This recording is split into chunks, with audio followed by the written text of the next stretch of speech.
Andre, you were amongst the first who actually quite candidly spoke up about it. And this is now becoming a norm across sports, across disciplines, where athletes are talking about mental health.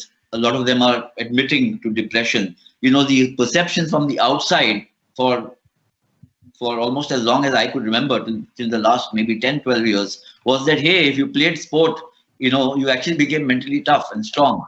And, you've conquered everything. And what is there to kind of feel depressed about? It in fact prepares you for the most challenging situations in life. So how do you see that? What is the reason behind all this? Well, I think that you're right in the sense that sports teaches you how to problem solve.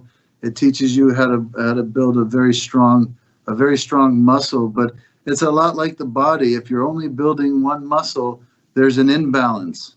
Yeah. And that imbalance is very difficult. So you give your entire self to a sport 24 hours a day, where even rest is just as important as training, so your whole day becomes about one thing, and then you get out there and there's always immediate feedback, places to improve, things to work on.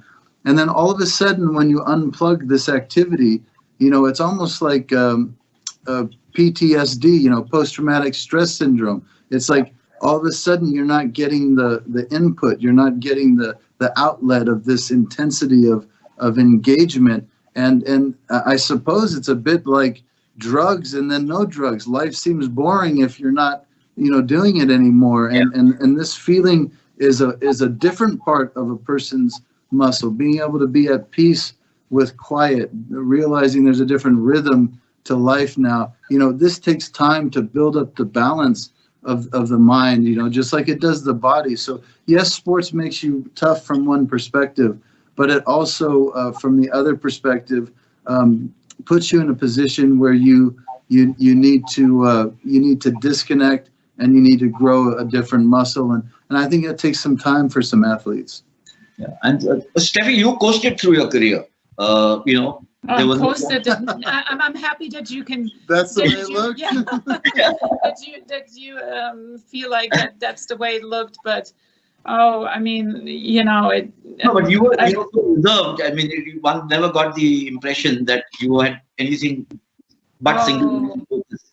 I was a good actress then, and maybe that should be something that I should get into. But I've had my ups and downs and challenges, and tennis every day. You go out on the court, and you strive to reach your limits, and it's difficult because to find that emotional balance. You might have it physically, but sometimes emotionally, it's hard to day after day to ask the best of you, and you have especially.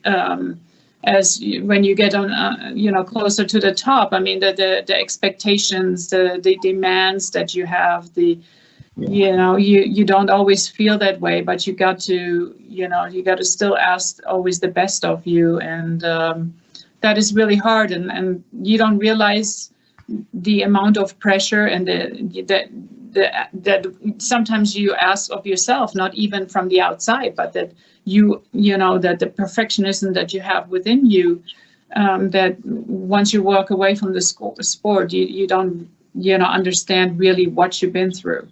It might, you always try to have that calmness, but you're far from having that equilibrium that you hope. But do you think, Andre, more athletes should come out and talk about mental health issues and social issues? Elite athletes. Yeah, I believe that somebody needs to be true to themselves, and in order to be true to themselves, you have to be self-aware. In order to be self-aware, this has to be something you prioritize in your life, and we all, when we struggle, we all find our own forms of distraction, and athletes pour a lot of this distraction into the intensity, as Steffi was speaking about with their training, and with, you're always being measured by somebody else. And so when you're off training by yourself, you don't know what somebody else is doing. So you keep asking the most of yourself without going too far. And so, if you have the ability to slow down and to understand what you're feeling, I do believe it's healthy. Listen, we all live different experiences, but in my heart of hearts, I believe we all live the same journey. It's just like what we're going through now with the pandemic. I mean, yes, it's nice that technology allows us to connect a little bit, but we all know that real connection is very important in life. I mean, the human touch, the eye to eye, the in person, right?